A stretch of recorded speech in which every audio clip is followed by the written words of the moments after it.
தமிழ்நாட்டில் மிகப்பெரிய போராட்ட வெடிப்பும் குறிப்பாக கருப்பு கொடி போராட்டம் நாளை நடக்க இருக்கிறது அப்படின்ட்டு அவசரமாக ஆலோசனை கூட்டம் போட்டு தமிழக முதல்வர் ஸ்டாலின் அவர்கள் அறிவிச்சிருக்காரு. மிகப்பெரிய போராட்டம் எதிர்பார்க்குறாங்க. இந்த டீலிமிட்டேஷன் தமிழ்நாட்டுக்கு மட்டும் இல்லை, ஒட்டுமொத்த தென்னிந்தியாவுக்கே பெரிய பாதிப்பு அப்படின்னு சொல்லியிருக்காங்க. இது என்ன மாதிரி பாதிப்பை ஏற்படுத்தும், ஏன் இதை இவ்வளோ தூரமாக அவசரப்படுத்துகிறாங்க அப்படின்றத கொஞ்சம் விளக்கமாக சொல்லுங்களேன்.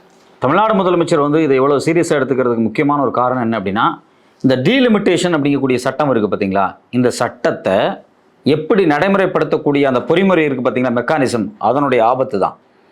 அதாவது வழக்கமாக என்ன நடக்கும், பாராளுமன்றத்தில் ஒரு சட்டம் வரும், அந்த சட்டத்தை விவாதம் நடத்துவாங்க எம்பிக்கள். பிற்பாடு அந்த சட்டம் நடைமுறைக்கு வருதுன்னு வச்சுங்களேன், ஜனாதிபதி கையெழுத்து போடுவாங்க, நடைமுறைக்கு வரும்.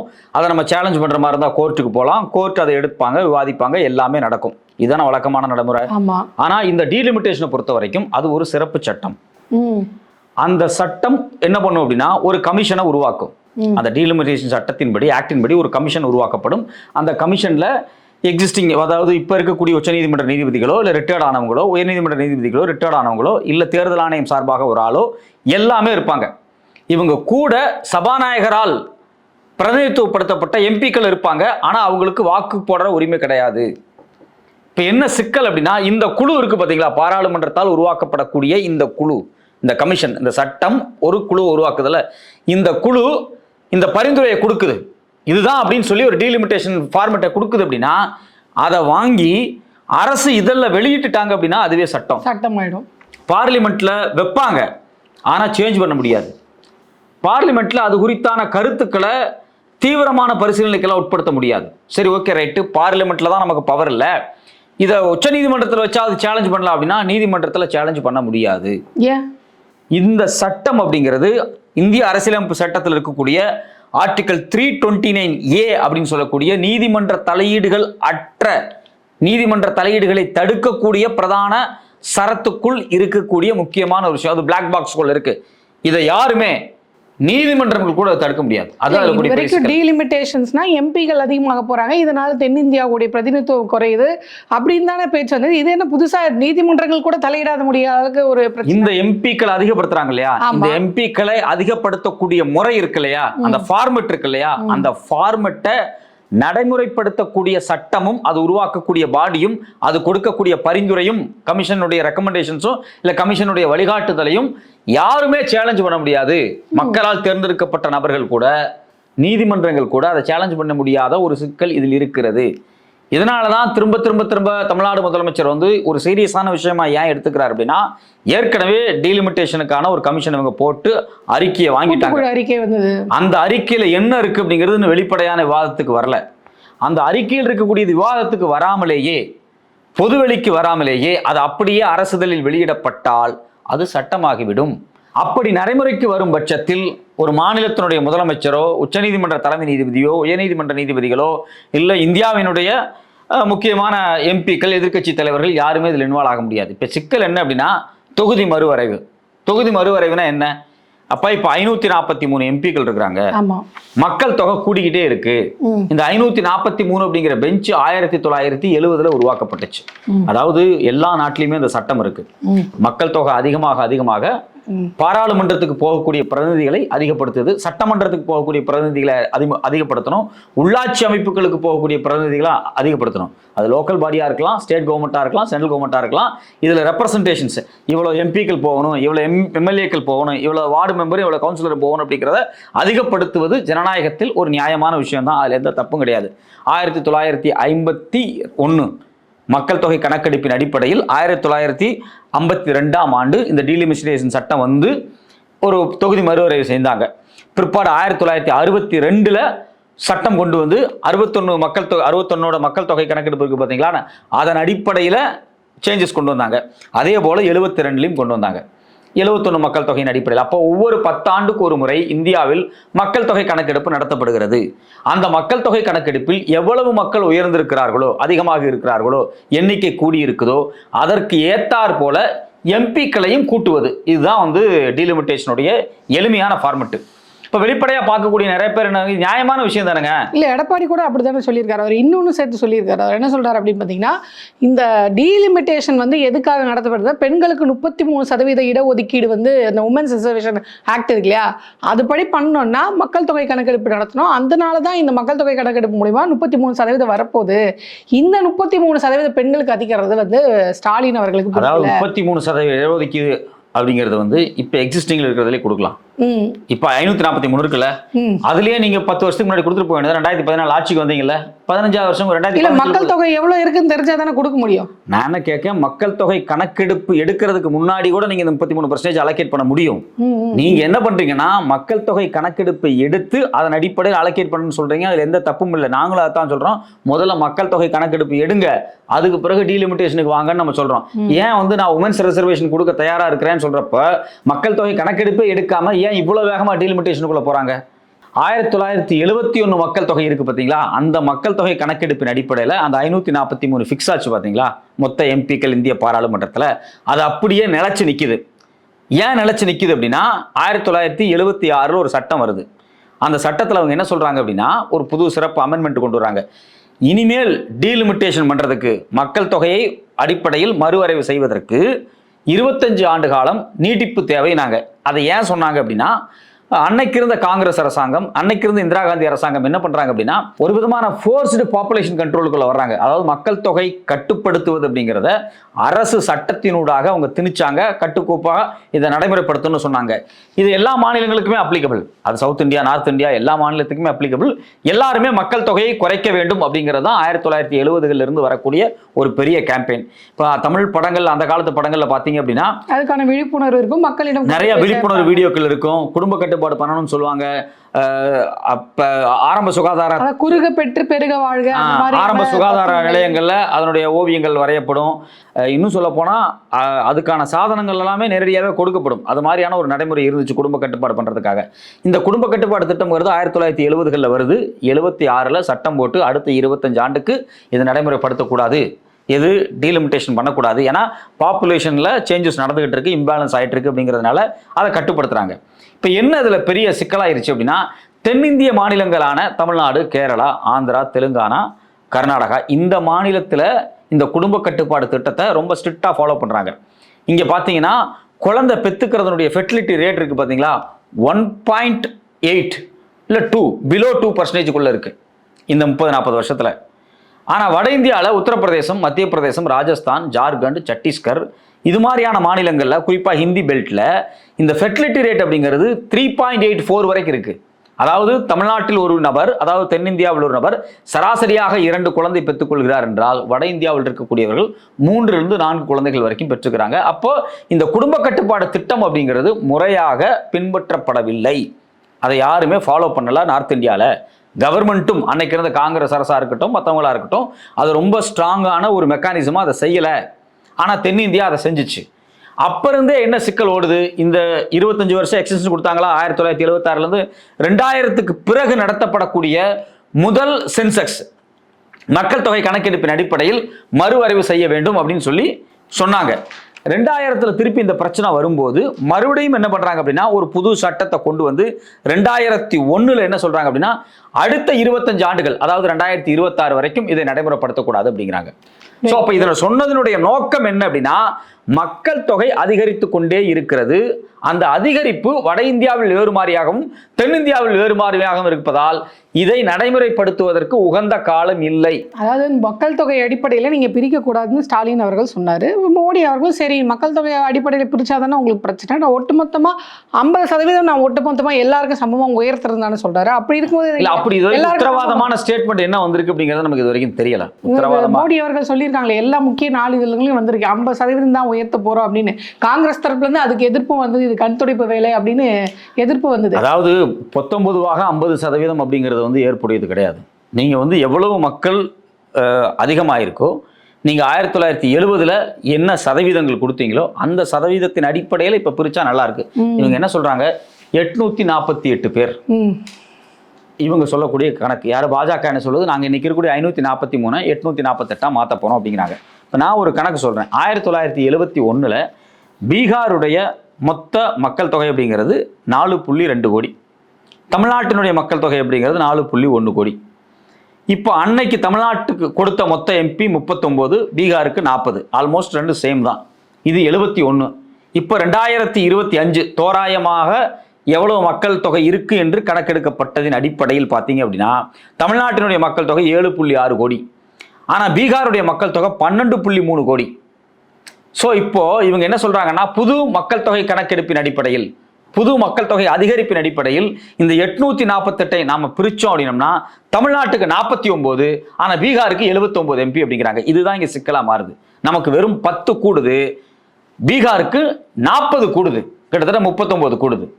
ஸோ இது நான் என்ன கேட்கிறேன் அப்படின்னா பீகார் மக்கள் குடும்ப கட்டுப்பாடு திட்டத்தை, பீகார் அரசு குடும்ப கட்டுப்பாடு திட்டத்தை ஒழுங்கா ஃபாலோ பண்ணலை அப்படிங்கிறதுக்காக நீங்க அவங்களுக்கு ரிவார்டு கொடுக்குறீங்க. ஒரு சட்டத்தை, ஒரு ப்ரோக்ராமை அரசு பின்பற்றாததுக்கு அவர்களுக்கு சன்மானங்கள் கொடுக்கப்படுகிறது. அந்த சட்டத்தை, அந்த ப்ரோக்ராமை, அந்த திட்டத்தை, அந்த பாலிசியை ரொம்ப ஸ்ட்ரிக்டா தமிழ்நாடு கடைபிடித்ததால் தமிழ்நாட்டுக்கு தண்டனையா? இதுதான் ஒரு கேள்வி. இப்ப நம்ம இதுல என்ன சொல்ல வரோம் அப்படின்னா நீங்க 848 கூட மாத்தலாம், தப்பு இல்ல. அன்னைக்கு பீகாருடைய மொத்த மக்கள் தொகையினுடைய சதவீதம் எவ்வளவு? 7.37. தமிழ்நாடு 7.8. இதே பர்சன்டேஜ்ல நீங்க பிரிங்க அப்படிங்கிறோம். அதாவது ஒட்டுமொத்த மக்கள் தொகை அடிப்படையில் இப்ப 850 இந்த 850ல அவங்கவுங்க பர்சன்டேஜ் என்னவா இருக்கு? இப்ப பீகார் 71ல என்ன பர்சன்டேஜோ அதை பெஞ்ச் மார்க்கா எடுத்துங்க. அதே பெஞ்ச் மார்க்ல எனக்கு வந்து பர்சன்டேஜ் இது அப்படி பிரிச்சா 7.5 தமிழ்நாட்டோடதுன்னா அந்த 850ல என்னோட இன்கிரிமெண்ட் வந்து 7.5%ஆவே கொடுத்துட்டா எங்களுக்கு பிரச்சனை இல்ல. இப்ப என்ன பர்சன்டேஜ்ல பீகாருக்கு என்ன பர்சன்டேஜ், தமிழ்நாடுக்கு என்ன பர்சன்டேஜ் இப்ப இருக்கோ அதே பர்சன்டேஜ 850க்கும் கொடு அப்படின்னு தெளிவா அவங்க கேக்குறாங்க. அப்படி அந்த பர்சன்டேஜ் அடிப்படையில் கொடுத்தா தமிழ்நாட்டுக்கு 61, அதே போல பீகாருக்கு 62. அங்க மக்கள் தொகை நம்மை விட அதிகமாக இருக்கலாம். ஆனா அந்த அதிகமானதுக்கு காரணம் அங்க ப்ரோக்ராம் ஒழுங்கா ஃபாலோ பண்ணல, நமக்கு குறைஞ்சதுக்கு காரணம் நம்ம ப்ரோக்ராம் ஃபாலோ பண்ணது. இது வந்து நேச்சுரலா நடக்கல, இது அரசு திட்டத்தின் அடிப்படையில் நடத்தப்பட்டதால் அரசு இதை சமன்படுத்துவதற்கான வேலை தான் செய்யணும். இப்போ ஃபெர்டிலிட்டி ரேட் வந்து இப்போ நேஷனல் ஃபெர்டிலிட்டி ரேட் அப்படின்னு எடுத்து பார்த்தீங்கன்னா கிட்டத்தட்ட வந்து அதாவது ஒரு நாட்டினுடைய மொத்த ஃபெர்டிலிட்டி ரேட்டை எவ்வளோ பார்க்குறாங்கன்னா 1.9. 1.9 தமிழ்நாட்டில் இருக்கலாம், தமிழ்நாட்டில் 1.9 விட குறைவாக கூட இருக்கலாம், 1.7 கூட இருக்கலாம். ஆனால் நேஷனல் ஃபெர்டிலிட்டி ரேட் 1.9 இருந்தாலும் பீகார் ஃபெர்டிலிட்டி ரேட் அப்படிங்கிறது 2.8. அதாவது குழந்தைங்க பெற்றுக்கிற அந்த இது அதிகமாக பிறக்கிறாங்க. ஆமாம், அது நீங்கள் வந்து பீகார் 3.4 வரைக்கும் இருக்குது அப்படிங்கிறாங்க, யூபி 3.1 வரைக்கும் இருக்குங்கிறாங்க, மத்திய பிரதேசம் 3, ராஜஸ்தான் 3. இது இல்லாம ஜார்க்கண்ட் 2.7, சத்தீஸ்கர் 2.6. நம்மளோட எல்லாமே 2 எல்லாமே அதிகமா இருக்குது. அப்போ ஒரு தேசிய, நம்மள மட்டும் கிடையாது, ஒட்டுமொத்த இந்தியாவினுடைய ஃபெர்டிலிட்டி ரேட், ஒட்டுமொத்த இந்தியாவினுடைய ஃபெர்டிலிட்டி ரேட் 1.9 தான். ஆனா பீகார் வந்து 3 இருக்கு, யூபி 3 இருக்கு அப்படிங்கும்போது சிக்கல் இங்க வருது. சோ அப்போ என்னைக்கு ஒட்டுமொத்த இது வந்து தேசிய ஒருமையெல்லாம் இல்லை, இங்கே வந்து மொத்தமாக எல்லா மாநிலமும் ஒரே மாதிரியெல்லாம் ஃபெர்டிலிட்டி ரேட் இல்லை, எல்லாத்துக்கும் வேற வேற மாதிரி இருக்குது. இப்போ இந்த ஃபெர்டிலிட்டி ரேட்டுக்கும் தமிழ்நாட்டில் இருக்கக்கூடிய கல்விக்கும் நிறைய தொடர்பு இருக்குது. இப்போ தமிழ்நாட்டில் பார்த்தீங்கன்னா பெண் கல்வி அப்படிங்கிறது கிட்டத்தட்ட பார்த்தீங்கன்னா 74% இருக்குது. அதனால தான் தமிழ்நாட்டில் வந்து ஃபெர்டிலிட்டி ரேட் அப்படிங்கிறது 1.7 இருக்குது. பெண் கல்வி இருக்கு, ஒரு குழந்தை, பெண்கள் வந்து படிக்கிறாங்க, படிக்கிறதுனால குடும்பத்தை, அதாவது குடும்ப வேலைக்கு போறாங்க, ஒரு அவேர்னஸ் வருது. பெண்களை வந்து வெறும் பிள்ளை பத்துக்கூடிய மெக்கானிசம் பார்க்கல, அந்த பகுத்தறிவு அவங்களுக்கு பகுத்தறிவு இருக்கு. போதும், 2 குழந்தை போதும், ஒரு நியூக்ளியர் ஃபேமிலியா குழந்தைகள் அந்த 2 குடும்பம் 2 குழந்தைங்க இருக்கும்போது அந்த ஃபேமிலியை எப்படி டெவலப்மெண்ட் பண்ணலாம், ஆணுக்கும் பெண்ணுக்கும் இருப்பதனால அந்த மாதிரி ஒரு அதாவது எஜுகேஷன் அதிகமாக அந்த ஃபெர்டிலிட்டி ரேட் விழிப்புணர்வு இது குறைச்சிக்கிறாங்க. ஆனா பாத்தீங்க அப்படின்னா பீகார்ல எஜுகேஷன் ரொம்ப குறைவாக இருக்குது. அங்கே பார்த்தீங்கன்னா 53% இருக்குது, ஃபெர்டிலிட்டி ரேட் அதிகமாக இருக்குது. யூபியில் 59 இருக்குது, ஃபெர்டிலிட்டி ரேட் அதிகமாக இருக்குது. ஸோ அப்போது இதில் என்ன சிக்கல் வருது அப்படின்னா இந்த குடும்ப கட்டுப்பாடு திட்டத்தை நாம் ரொம்ப ஸ்ட்ரிக்டாக ஃபாலோ பண்ணதுக்கான காரணம் நம்மகிட்ட ஒரு கல்வி அறிவு இருந்துச்சு, தென்னிந்தியாவில் ஒரு கல்வி அறிவு இருந்துச்சு, ஒரு அவேர்னஸ் இருந்துச்சு, திட்டங்களை இங்கிருந்து அரசு முறையாக அதை வந்து ஃபாலோ பண்ணாங்க. அதனால் வந்து மக்கள் தொகை குறைஞ்சிச்சு. ஆனால் இப்போ வட இந்தியாவில் மக்கள் தொகை இன்றைக்கி ரொம்ப அதிகமாக இருக்கிறதுனால இன்னைக்கு நான் எம்பி பதவியை கூட்டுவேன் அப்படின்னு சொல்றது எந்த வகையில் நியாயம்? இது எந்த மாதிரி பாதிப்பை ஏற்படுத்தும்? இப்போ வந்துருச்சுன்னு வச்சுக்கோங்களேன், இந்த டீலிமிட்டேஷன் அப்படின்றது வந்துருச்சுன்னா எதிர்கட்சிகளோ இப்போ இருங்களோ இவங்களோட நிலைமை என்னவா இருக்கும்? அதை எப்படி பாஜக தனக்கு ஃபேவரா யூஸ் பண்ண, என்ன ஒரு எக்ஸாம்பிள் சொன்னா புரியும் இல்லையா? இப்போ நாம என்ன சொல்றோம் அப்படின்னா உத்தரப்பிரதேசத்துக்கு இவங்க 848 பிரிச்சாங்க அப்படின்னா 80 இருந்து 143 மாறும். பீகார் 40 இருந்து 79, மத்திய பிரதேசம் 52 மாத்திரம், ராஜஸ்தான் 50, ஜார்க்கண்ட் 24, சத்தீஸ்கர் 19, மொத்தமாக 367 எம்பி இந்த 6 மாநிலத்தில். இவங்களுக்கு கூட சேர்த்து குஜராத்தை சேர்த்தோம்னா 43, மொத்தமா 410 எம்பி. பாதி இதுலயே வந்துடுறாங்க. 848ல கிட்டத்தட்ட பாதிக்கு பாதி 410 எம்பி அப்படிங்கிறது 7 மாநிலத்துல பாஜகவினுடைய செல்வாக்கு இருக்கக்கூடிய 7 மாநிலத்துல அவங்க வந்து ஸ்வைப் பண்றாங்கன்னு வச்சுங்களேன். 7 மாநிலத்துல ஸ்வைப் பண்றாங்க, மெஜாரிட்டி வாங்கினாவே அவங்க கிட்டத்தட்ட 400+ வந்துடுறாங்க. ஆனா இப்ப தென்னிந்திய மாநிலங்கள் எல்லாத்தையும் ஒன்னா சேர்த்து பாருங்க, சவுத் இந்தியா முழுக்க சேர்த்து பார்த்தீங்கன்னா வெறும் 160 தான் வரும், 164 தான் வரும். அப்ப நீங்க தேவையே இல்லை. இப்ப பாராளுமன்றத்தில் இவங்க வந்து 880 சீட்டுக்கு மேல போட்டு வச்சிருக்காங்க. இப்ப பார்லிமெண்ட்ல இப்ப வந்து 848 அடிப்படையில இவங்க வந்து பாப்புலேஷன் பேசிஸ்ல இவங்க டீலிமிட்டேஷன் பண்ணிட்டாங்க அப்படின்னா நம்ம எம்பிக்கள் போய் பாராளுமன்றத்துல சும்மா உட்கார்ந்துட்டு தான் வர முடியும். ஆமா, இப்ப நம்ம கிட்டத்தட்ட 880 எம்பிக்கள் உட்கார்ந்துருக்கூடிய இடத்துல நம்ம ஆள் 40 பேர் போய் இல்ல 49 பேர் போய் என்ன பண்ண முடியும்? இல்ல அப்படி நீங்க உங்க வழிக்கே நான் வரேன். இப்போ வந்து நம்பர்ஸ் குறையுதுன்றாங்க. இப்போ சமமா தானே இருக்குன்றீங்க. அப்படி நம்பர்ஸ் இருந்துமே அவங்க பில் வந்து பாஸ் பண்ணிட்டு தானே இருக்காங்க. அதுதான் சிக்கலா இருக்கு. நம்பர்ஸ் வந்து ஓரளவுக்கு மேட்சபிளா இருக்கும் போதே நமக்கு இந்த நிலைமை அப்படின்னா, நம்பர்ஸ் எக்ஸ்ட்ரீம் வேரியண்டா இருந்துச்சு அப்படின்னா நாம தூக்கி எறியப்படுவோம். பாராளுமன்றத்தில் இப்ப ஒண்ணுமே இல்லைங்க, நாளைக்கே சொல்லுவாங்க ஹிந்தி தான் தேசிய மொழி, 5 மாநில ஹிந்தி பேசக்கூடிய 5 மாநிலத்துக்கு 410 எம்பி இருக்கு. அவன் சொல்லிட்டு போயிடுவான். இந்த 6 மாநில ஹிந்தி பில் இருக்குல்ல, 6 மாநிலமே சொல்றாங்க ஹிந்தி தான் தேசிய மொழி அப்படின்னு. அவங்களுக்கு மெஜாரிட்டி இருக்குல்ல, அவங்க சட்டத்தை கொண்டு வந்துட்டு போயிடுவாங்க. இந்தியாவினுடைய தேசிய உணவு கோதுமை. அதுதான் நான் கேக்குறேன். இப்ப அது நடக்கலன்றீங்களா நீங்க? இப்ப அது நடக்கலன்றீங்களா? இப்போ 100 நாள் வேலை திட்டத்தை வந்து எதிர்க்கட்சியோட இப்ப வந்து நடந்துகிட்டு இருக்கு. ஆனா இப்ப நடந்துகிட்டு இருந்தாலும் இத ஃபைட் பண்ணி ஜெயிக்கிறதுக்கு ஒரு மெக்கானிசம் ஓரளவுக்கு இருக்கு. அகைன்ஸ்ட் பண்ணலாம், ஃபைட் பண்ணலாம். இன்னைக்கு இருக்கக்கூடிய தென்னிந்திய மாநிலங்கள் இன்னைக்கு எல்லாருமே ஒன்றா சேர்ந்து நின்று வடக்கு இருக்கக்கூடிய 4 மாநிலத்தோட சேர்ந்து நின்று ஃபைட் பண்ண முடியும். ஆனா இது மாதிரியான எக்ஸ்ட்ரீமா போனா நீங்க வந்து ஹோப்பே கிடையாது, நம்பிக்கையே கிடையாது. ஒரு எதிர்க்கட்சின்ற ஒரு சின்ன பயமாவது இருக்கு, நாளைக்கு அந்த பயமும் இருக்காது. சுத்தமா நம்மள வந்து தென்னிந்தியாவில இருந்து ஒரு பிரதமர் கூட வர முடியாது, தென்னிந்தியாவில இருந்து அமைச்சர்கள் வர முடியாது. தென்னிந்தியா அப்படிங்கிற மாநிலமே வந்து தேவையில்லை அவங்களுக்கு. தென்னிந்தியா மட்டும் கிடையாது, வடகிழக்கு மாநிலமே தேவை கிடையாது அவங்களுக்கு. வடகிழக்குல ஒரு பிராந்தியத்துல ஒரு மிகப்பெரிய எம்பிக்களே வரப்போறது கிடையாது. அது ஒரு கன்சிடரபிளே கிடையாது. அவங்கள பொறுத்த வரைக்கும் ஹிந்தி பேசக்கூடிய 6 மாநிலங்கள், இது இல்லாம மகாராஷ்டிரா, அது இல்லாமல் வந்து குஜராத்தோ இல்லை வெஸ்ட் பெங்காலோ ஹிந்தி படித்தவனுக்கு மட்டும் தான் வேலை, ஹிந்தி படித்தவங்களுக்கு மட்டும் தான் வேலை அப்படிங்கும் போது இது எல்லாமே வந்து ஒட்டுமொத்தமாக தலைகீழாக மாறிடும். இவ்வளவு காலம் இந்த இந்தியா அப்படிங்கிறது ஒரு ஒற்றை தேசமாக இருக்கு அப்படின்னா அவங்களுக்கு உரிய உரிமை அவங்க கிடைக்குங்கிற நம்பிக்கை கிடைக்கிறது இல்லை இப்ப கூட. ஆனா கிடைக்குங்கிற குறைந்தபட்ச வாங்கிடலாம்னு ஒரு நம்பிக்கை இருக்குல்ல, அந்த நம்பிக்கை எல்லாமே இங்க செதஞ்சு போயிடும். அதான் நீங்க சொன்னதுல ஒரு முக்கியமான பாயிண்ட் என்னன்னா, நம்ம வந்து கவர்மெண்ட் கிட்ட கிடைக்கலனாலும் நீதிமன்றத்துக்கிட்ட போயாவது இப்ப வரைக்கும் போராடி வாங்கிட்டு இருக்கோம். இப்ப இத்தனையும் விஷயங்கள் அந்த மாதிரி ஸ்டாலின் அவர்கள் வந்து உயர் நீதிமன்றம் போய் உச்ச நீதிமன்றம் போயில போராடி வாங்கிட்டு வந்திருக்காங்க.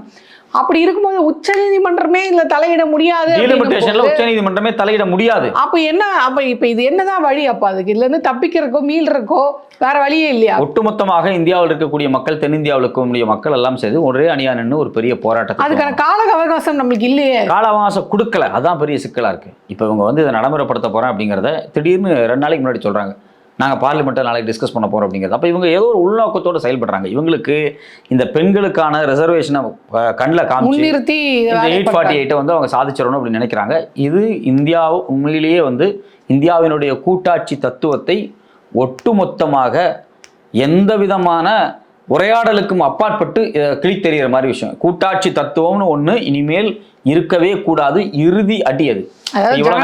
இருக்கக்கூடிய நாட்டை ஒரு சர்வாதிகார நாடாக வந்து மாத்தாங்க. அதாவது கொஞ்சம் கொஞ்சமா நம்மளை தள்ளிக்கிட்டே வந்தாங்க. இப்ப மலையினுடைய விளிம்புல வந்து நின்றுட்டு இருக்கோம். இனி பிடிச்சி தள்ளி விட்டா மொத்தமா கீழே விட வேண்டியதான். இப்படிப்பட்ட ஒரு நிலைமையில் நம்மளை கொண்டு வந்து நிறுத்தி இருக்கிறாங்க அப்படிங்கிறதான் இந்த டீலிமிட்டேஷன் அப்படிங்கக்கூடிய பில்லா இருக்கு. இதுல வேதனையான விஷயம் என்னன்னா, தமிழ்நாடு முதலமைச்சர் தான் இப்படி வந்து ஒட்டுமொத்த இந்தியாவுக்கும் ஒரு அறைகோல் விட்டுக்கிட்டே இருக்கிறாரு. வாங்க கருப்பு கொடி ஆர்ப்பாட்டம் போராட்டம்னு அவரு பேசிக்கிட்டே இருக்காரே தவிர மற்ற மாநிலங்கள் யாருமே இல்லையே. தெலுங்கானாவுடைய முதல்வர் ரேவந்த் ரெட்டி இதுக்கு ஆதரவு தெரிவிச்சிருக்காரு. ஆதரவு தான் தெரிவிக்கிறாங்க. ஏன் அந்த போராட்டத்தை அவர் துவங்கல? ஏன் அந்த போராட்டத்தை மம்தா துவங்கல? ஏன் அந்த போராட்டத்தை பஞ்சாப் முதலமைச்சர் துவங்கல? இது எப்பவுமே மாநில உரிமை அப்படின்னு பேசக்கூடியது தென்னிந்தியாவிலிருந்து மட்டும்தான் வந்து கொண்டே இருக்கிறது. இது மாதிரி 2 முறை நீங்க சொன்னீங்க பாத்தீங்களா, 25 வருஷம் வருஷம் இதுக்கு முன்னாடி தள்ளிச்சு. அப்பயும் திமுக அரசு தான் வந்து போராடி, கருணாநிதி அவர்களும் போராடி தான் இந்த மாதிரி அடுத்தடுத்து தள்ளி வச்சார். இப்போ அதே இது அந்த பொறுப்பை இப்போ இருக்கக்கூடிய ஸ்டாலின் அவர்கள் வந்து கையில் எடுத்திருக்காருன்னு தான் சொல்லணும். ஸோ பொறுத்திருந்து பார்ப்போம். இது வந்து பெரிய பெரிய விஷயமா தான் ஆக போகிறோம் அப்படின்னு சொல்லியிருக்காரு. ஒட்டுமொத்த தமிழ்நாடும் நாளைக்கு ரோட்டில் வந்து நிற்கும் அப்படின்னு கடுமையான எச்சரிக்கையை மோடி அவர்களை பார்த்து கொடுத்துருக்காரு. பொறுத்தது போதும், இனிமேல் எங்களால் பொறுக்க முடியாது, ஒட்டுமொத்தமாக எங்களுடைய உரிமை நீங்கள் நசுக்கிறீங்க அப்படின்னு கடுமையான எச்சரிக்கை கொடுத்துருக்காரு. ஸோ நாளைக்கு நம்ம பொறுத்தது பார்ப்போம் இது எந்த மாதிரியான தாக்கத்தை அந்த டீலிமிட்டேஷனுக்கு ஏற்படுத்த போது, மாற்றங்கள் பாராளுமன்றத்தில் வருதா இல்லையா அப்படின்றத பொறுத்து வந்து பார்ப்போம்.